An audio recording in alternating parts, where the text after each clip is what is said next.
Ah, you lucky, lucky children. I'm going to begin this video with a few moments of pure joy. Joy for your eyes and ears. I just want you to watch this lovely chain doing its work. Oh, there we go. A chain in action. Aren't you beautiful? Look at you go. Look at that come in so nice and straight and then around the corner, and oh, isn't that just fantastic? I could watch that all day, to be honest with you. Motorcycles use chains as well, of course, although the chains a motorcycle uses are usually a little bit bigger. Here's mine, and it's not even all that big a bike, but you can see the chain is much thicker and wider. That's got to be a little bit more than 2 centimeters wide. Now, that chain you saw outside on the bicycle was rather an old chain on rather an old bicycle, quite well used and not all that well cared for. So hard to handle for us. But I've got a brand new chain here that I've brought out so we can look at it and handle it more readily. So what I want you to look at is this. How is the chain actually made and what really is it? Well, look at this. A chain starts with this sort of funny link right here. Do you see it's a different color from this part right here? And you can also see that it's a little bit slimmer. If I turn the chain on its side, you'll see that it's a bit slimmer than the other part. So it's sort of a doggy bone shape with 2 holes drilled into it. Okay, we call that an inner link because it sits on the inside of the chain, right? There's one of them right here, and if you look, there's also another one of them right here. Starts here and ends there. And there's another one right here. Now, those 3 I just showed you are joined together with outer plates. So there's an outer plate and one on the other side too. That makes an outer link. So we've got inner links and outer links. And that's the pattern of a chain. Inner link, outer link, inner link, outer link, inner link, outer link. And if you look at it, as I said, you'll see that the side cross section's a little bit strange because it's thinner, fatter, thinner, fatter, thinner, fatter. What that does, of course, is it gives the gear teeth a place to sit. It also gives something which is very useful for most uses, which is it gives the ability for the chain to bend really readily this way. It can bend like crazy. Super flexible, right? So all sorts of bend in this direction. But notice this. If you put a chain on its side, there's not a lot of bending, right? I mean, the chains bend a little bit side to side, but not very much. I mean, a chain can actually hold itself up. There it is right there. It'll hold itself up in the air and not bend. So it bends in one dimension, this dimension right here, but it doesn't bend in the other. Very important. Now, for the purposes of our little friend, the Fusi chain-driven pocket watch, that particular idea was very useful and very important. The fact that the chain could like bend this way quite readily, but stay fairly stiff side to side was very useful because as it climbed its way around that crazy salad bowl thing called the Fusi, it wouldn't overlap on itself and get all tangled up. So this nice flat chain design was a really important thing to have. Oh, one last thing. Notice how the links are joined. I showed you inner link and outer link, but I forgot to mention the all-important rivet part, how they're joined together. Well, they're joined together with these little pins. They're called rivets, and here's one right here. I'll show you. Look, this is the rivet pin for that last outer link, ready to be used.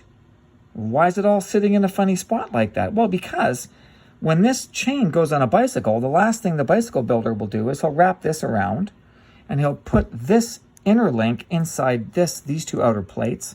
Let's see if I can do it with one hand. I probably can't. Oh, it's too tight for me right now. I would have to gently bend that apart, just ever so slightly. Slip that little guy in there so that the rivet was on top of that hole. And then what I would do is, I would carefully tap that rivet down. I would have to lay it on top of something strong, and I would make sure that was in exactly the right spot. And then I would take a hammer or a press, and I would tap or press that rivet down, and it would go through that hole, and it would come all the way out to this other hole. Now notice, that rivet sits in there firmly. It's not held in with anything except its own self. The rivet is exactly perfectly made so it fits into that hole super tightly. It's exactly the same size as the hole. So if I pound or squeeze that through, it will slide itself through the hole, but it won't fall out. It actually takes a pretty good press or a pretty good whack. I've done many of these in my time when I was a bicycle mechanic many, many years ago. And now you are saying, oh, what is this all about? I never wanted to learn this much about chains. Is it all that important? And the answer is, yes, it is important. Remember, it's great for science. It's part of your gear unit. And not only that, this is the most fascinating chain you will ever see. Now I will show you an up-close version of a Fusi chain. Now, I'm going to take you over here, and I'll use this piece of paper as my place to show you now. I've got this all arranged for you now. I've got my tweezers here ready to go, and I've got my loop and magnifying glass. I've got a very small little caliper there. And you remember that old buddy from yesterday? Remember my little pocket watch that uses a Fusi? But where's that chain? My goodness. Where did I put that? Oh, that's the big one. Where in the... Oh, wait a second. There it is. It's up there. Oh, it's so silly. Silly me. I put it up there. Oh, I was just kidding you kids. I wanted to see if you would spot it. That pencil line underneath my title is not actually a pencil line. Unbelievably, that is the Fusi chain. Or it's not the Fusi chain from that watch from yesterday. I would never take it out. Oh, I would never get it back in if I did. This is a spare that I have from my collection of other watchy things. So I'm going to zoom in on this now, and you will see, to your utter amazement, do you see it? It's just the same as the design of the one we were looking at a moment ago. There's a nice little comparison. That'll give you a really good idea of size and scale. And remember, that's the bicycle chain, not the motorcycle one. If I had the motorcycle chain here, it would barely even fit in the frame. Isn't that just astonishing? Now, remember I said that when you want to join the chain together, you have to pound that rivet in or press that rivet in. You have to make sure the rivet's exactly the same size as the hole that's cut into these plates, and you have to carefully push it through perfectly straight so that it meets the other, and then not push it too far through because of course it'll fall out of this one, right? Well, if you can believe it, every single rivet that was placed through here had to go through the same process. The same process. Now, I've got some very, very sad news for you. Who do you think did most of that work? Amazingly, much of that work back in the old days, hundreds of years ago, was done by children. Children with their fantastic vision and their tiny, tiny fingers and tiny movements. Alrighty. There's your last glorious image of the evening. You know, life is sometimes hard, and I know we're having a bit of a difficult time these days, kids, but can you imagine if that was your job? There are 13 of those little tiny holes, 13 rivets, for every centimeter of Fusi chain.